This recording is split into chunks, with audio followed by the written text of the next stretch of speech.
If your Sony WH-CH720N headphones not connecting to Windows PC, not showing in Bluetooth devices, pairing failed or no sound, let's see how you can fix this.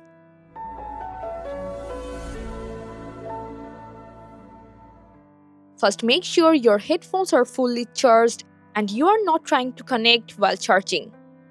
You have to put them in pairing mode by holding the power button for 5 seconds until the blue light starts blinking. And then try connecting them to your Windows devices via Bluetooth. And your headphones still don't appear on Windows, remove all previously paired devices and try reconnecting. If this still won't showing, perform a hard reset by pressing and holding both the power button and the middle button for at least 10 seconds until the blue light starts blinking. Once reset, put them back into pairing mode and scan again. This should fix the issues in most cases. And it's connected properly but it has no sound. You have to go to the sound settings. Make sure your sound output is set on your headphones and the input device is set to your headset.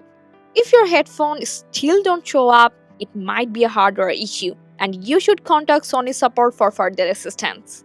I hope this guide helpful. Like the video and subscribe for more tips.